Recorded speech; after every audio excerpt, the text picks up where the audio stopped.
And joining us now is colorectal surgeon, Dr. Penelope De Lacavalerie. Did I get it right? Wow. Lovely to have you join us. Thank you for having me. You got double the doctor right now. Yeah, so what does that mean? And one of us knows what they're talking about.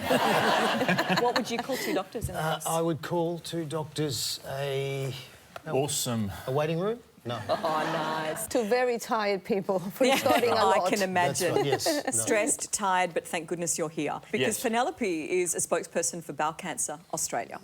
We are hearing so much about the ages, people getting younger and younger. I've got a friend, I think he was just past 30, diagnosed with bowel cancer.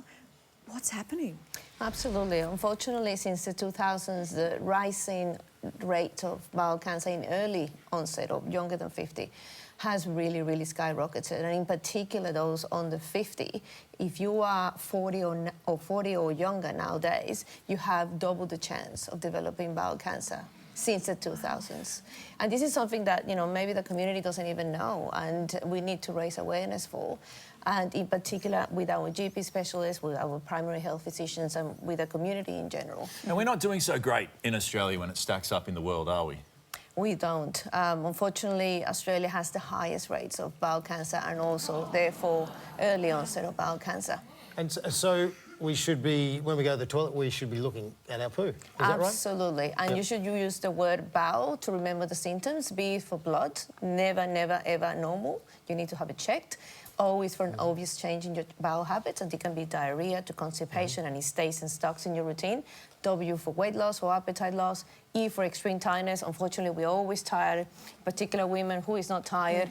But if you're iron deficient, you really need to have that checked as well, because there's a reason. And the L, finally, is for lump or bloating in your tummy. So all of these symptoms are very non-specific, but 1 + 1 + 1, they need to be checked. You just got to talk about it. Like, it's a bit icky and it's not fun, but it's such an important thing and it saves lives. Yes, absolutely. And you're never too young to develop bowel cancer, and we need to remember that age is just a number. We, as physicians, we need to really treat and diagnose the symptom, not the age. So is there anything that we can be doing to lower our risk, look after ourselves? Yeah, doing your screening reduces your risk by 32%. That colonoscopy, in-depth colonoscopy, will get rid of the possibility of you developing bowel cancer.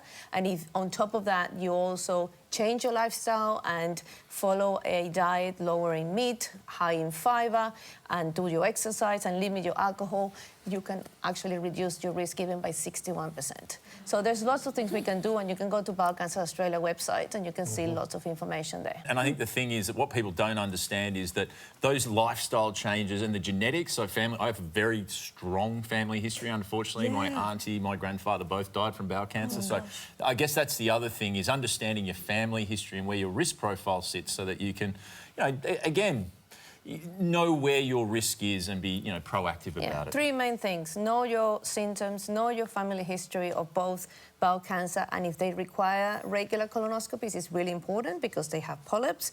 And thirdly, you need to advocate for yourself. If you have symptoms and you feel you're not heard, you can ask for a second opinion. So the bowel screening kits, is that enough, or you recommend a colonoscopy as well? Well, the bowel cancer screening are being sent to you from 45. We recommend that you screen from 40, and this is the new guidelines that come on to date last year. No, it's not enough. If you have symptoms, you don't need the test. You need the colonoscopy.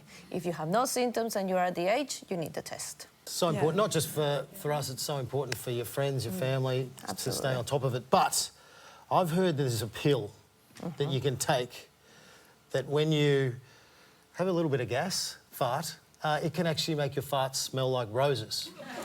No, this is true. This is true. We can always trust you to bring the hard-hitting science.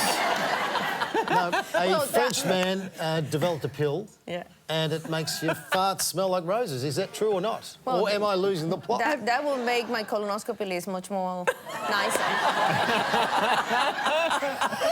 However, I want to say that having wind or having flatulence is an absolutely normal human function. So there should not be taboo around it. And if they smell, well, you know, it could be something that you ate and didn't go well.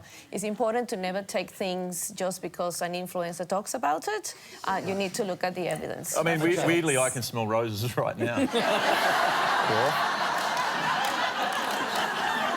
I did have a big lunch. You might need a colonoscopy. So is that true, though? Is there a pill out there, or someone's working on a pill to allow you to You sound at like least you're really keen that this happens. smell a little bit better? It sounds like there is, yeah. I had a look at it on Instagram. If that's, I had seen so the I'm not post. being crazy, yeah. Prof, No. Penelope Yes. is a real doctor. Maybe I should do a crop duster right along there. Oh my And see if Lord, it we're really going smells now. like roses. Really, really important information. Thank you. Good reminders for all of us. So we will take on your words and we will all go get checked.